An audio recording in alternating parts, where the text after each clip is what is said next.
بربریت کا سامنا اس ملک کی خواتین نے کیا اس کی شاید تاریخ میں بھی مثال نہ ملے، لیکن جس طرح انہوں نے اس بربریت کا مقابلہ کیا اس کی بھی تاریخ میں نظیر نہیں ملتی۔ ہم نے صنف نازک کو صنف آہن بنتے ہوئے دیکھا۔ انہی میں سے آزادی کے نظریے پر سمجھوتا نہ کرنے والے کردار کو دعوت دینے لگی ہوں، جو ہر طرح کے حالات میں سیسا پلائی دیوار کی طرح ڈٹ جانے والی، کبھی زمان پاک میں خان صاحب کی حفاظت ہو تو کبھی بدترین شیلنگ میں خود زخمی ہونے کے باوجود زخمی کارکنوں کو پانی پلاتی، کبھی میڈیا کے پروپیگنڈوں کو فاش کرتی دکھائی گئیں تو کبھی سوشل میڈیا پر ان کا پروپیگنڈے کو فاش کیا۔ نہ صرف خود ڈٹ کر وقت کے فرعونوں کا مقابلہ کیا بلکہ مجھ جیسی کئی خواتین کا حوصلہ بڑھایا۔ فسطائی نظام کے خلاف ڈٹ کر کھڑے رہنے کی عملی مثال، جی ہاں، دعوت دوں گی president P T I women wing Kamal Shozab. السلام علیکم، بسم اللہ الرحمن الرحیم۔ مہوش، بہت شکریہ علی کو اور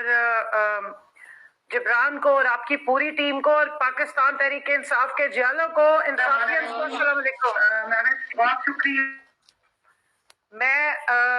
میرے جذبات ذرا زیادہ اس وقت اوور فلو کر رہے ہیں آنکھوں کے تھرو، تو پلیز اس کو مائنڈ نہ کریے گا، یہ نہ سمجھیے گا کہ ہم کوئی خوفزدہ ہو کے رو رہے ہیں۔ یہ تھوڑے سے خوشی کے بھی آنسو ہیں، تھوڑے دکھ کے بھی ہیں، کیونکہ آج ہم پاکستان میں ہوتے ہوئے ہمیں موقع نہیں مل رہا کہ جو جماعت 15 لاکھ کے جلسے کرتی تھی وہ آج ٹیکنالوجی کی بیس پہ آپ تک پہنچ رہی ہے، کیونکہ ہمیں باہر نکلنے کا موقع نہیں ملتا اور نہ ہمیں اس طرح موقع دیا جا رہا ہے کہ الیکشن اناؤنسمنٹ ہونے کے باوجود بھی ہمارے لیڈر بھی اندر بند ہے اور باقی ہمارے لوگوں کو بھی جیلوں میں ڈالا گیا ہے، اور جو باقی ساری لیڈرشپ ہے وہ آپ سے کنیکٹ کرنے کے لیے، اپنی آواز پہنچانے کے لیے ہماری جو سوشل میڈیا ٹیم کے واریئرز ہیں ان کے تھرو آج اس قابل ہوئے ہیں کہ اس جلسے میں بیٹھے ہیں، تو ہم تھوڑا خان صاحب کو مس کر رہے ہیں، لیکن انشاءاللہ ان کی آوازیں ہم ان کے نظریے کی ترجمانی کر رہے ہیں اور انشاءاللہ انصاف، انسانیت، خودداری کا جو علم انہوں نے بلند کیا ہے اس کو آگے لے کے چل رہے ہیں اور کوئی نظریے سے پیچھے نہیں ہٹا ہے۔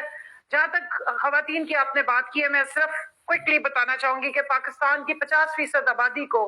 ہمیشہ پیچھے رکھا گیا، ان کو مین سٹریم پولیٹکس سے دور کیا گیا۔ کسی جماعت میں ہمیشہ اپنے بیویوں کو، اپنی بیٹیوں کو، اپنے گھر والی خواتین کو آگے لاتے تھے۔ یہ واحد عمران خان ہے جس نے پاکستان کی ہر طبقے کی خاتون کو ایک فورم فراہم کیا ہے پاکستان تحریک انصاف کی صورت پہ، اور وہ شخص ہے، ڈیموکریٹ ہے صحیح معنوں میں، جس نے اپنی ورکرز کو امپاور کیا۔ آپ دیکھ لیں پاکستان کی تمام اسمبلیوں میں ان کی کوئی ایک بہن بھی ریپرزینٹ نہیں کر رہی تھی، بلکہ جیسی ان کی ورکرز جنہوں نے گراس روٹ سے، آپ اسٹوڈنٹ فیڈریشن سے سیاست شروع کی تھی، انہوں نے ہمیں آگے کیا ہے۔ مجھے دیکھ لیں، ملکہ بخاری تھیں، زرتاج گل تھیں، اور کتنی خواتین اب ہمارے ساتھ، اور بہت ساری خواتین جو اس وقت شامل ہوئی ہیں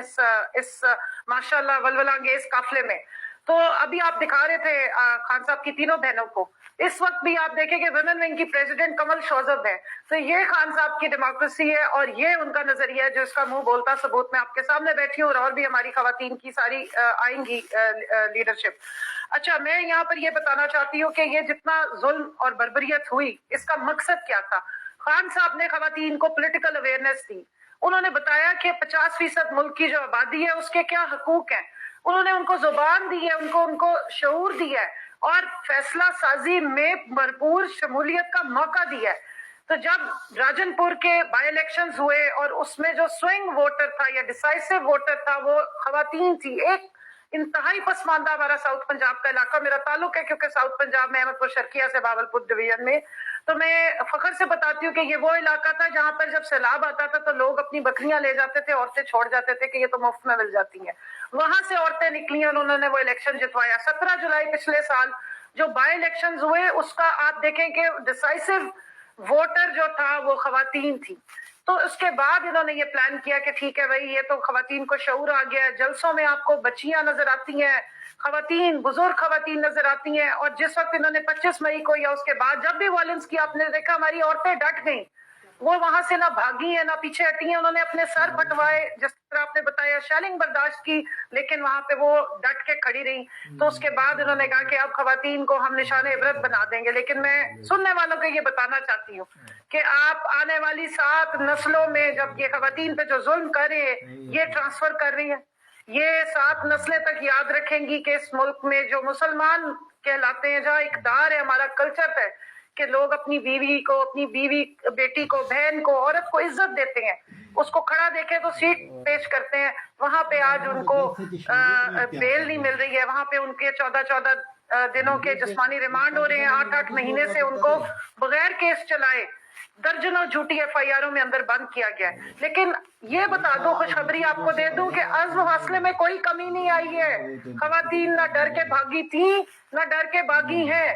لیکن ہم اپنے ملک سے محبت کرتے ہیں، اپنے آنے والی نسلوں کے لیے ہمیں پورا یقین ہے کہ ہم ڈٹ کے کھڑی ہیں، حق پہ کھڑی ہیں، اور پاکستان میں ہر فیصلہ سازی میں خواتین کا رول ہونا چاہیے. اس سے ہم پیچھے نہیں ہٹیں گے. جو شعور مل گیا یہ تو اب نسل در نسل چلے گا. تو انشاءاللہ 8 فروری کو خواتین ووٹ سے انتقام لیں گی، جو ایک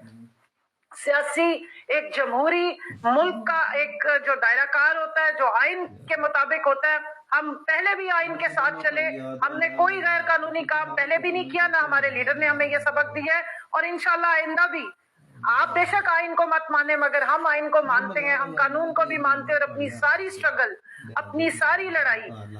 انصاف کی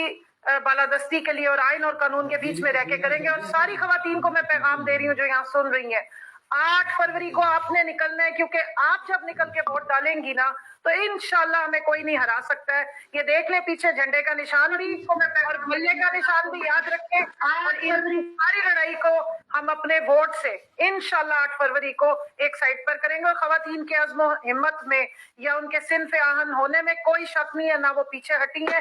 ڈٹ کے کھڑی ہیں. اور پاکستان تحریک انصاف ویمن ونگ کی خواتین نے ہر مشکل وقت میں اس وقت بھی بھرپور یہ جھنڈا تھاما ہوا ہے، جو حق کا جھنڈا ہے، جو انصاف کا جھنڈا ہے، جو انسانیت اور خودداری کا جھنڈا ہے، جو ہمارے لیڈر کا نظریہ ہے. انشاءاللہ تعالی لا الہ الا چلے اللہ. کمل، آپ کا بہت شکریہ، تھینک یو سو مچ. آپ خوش قسمت ہیں کہ آپ اس چیز میں ورچوئل جلسے کی پہلی اسپیکر تھی، اور تھینک یو ویری مچ کمل، بہت شکریہ آپ کا. اچھا، اب ہم اس کو کنٹینیو کرتے ہیں، اور میں آپ جو کیونکہ ٹیکنیکل کچھ چیزیں ہیں جس کی وجہ سے تھوڑے سے پرابلمز آ رہے ہیں، اور جبران اگر آپ میرے ساتھ ہیں ذرا پلیز جبران کو آپ لے لیجیے 1 منٹ کے لیے. اور میں صرف یہ چاہوں گا کہ اب میں ویلکم اسپیچ جو ہماری تھی وہ تھوڑی سی ڈیلے ہو گئی ہے، تو رؤف حسن صاحب کو میں لینا چاہوں گا. رؤف حسن صاحب نے جس وقت پارٹی کی انفارمیشن سیکرٹری کا عہدہ سنبھالا، اینڈ وی نو کہ کتنا مشکل وہ وقت تھا. خیر، جتنے بھی لیڈران ہیں وہ بہت مشکلوں سے گزرے ہیں، مسلسل 20 ماہ کی ایسی پستائیت کے اس دور میں ڈٹ کر کھڑے ہوئے ہیں، اس کی مثال نہیں ملتی. Please a big round of applause for Rauf Hassan صاحب. Rauf Hassan صاحب, over to you. Thank you Ali, thank you Jibran. السلام علیکم ایوری بڈی. ساری دنیا میں جو بھی جوائن کیا ہے، جنہوں نے یہ ورچوئل جلسہ جوائن کیا ہے، ان کو میرا بہت بہت سلام پہنچے. اور میں I don't have words to applaud Jibran Ilyas, Ali Hasnain and their team for this wonderful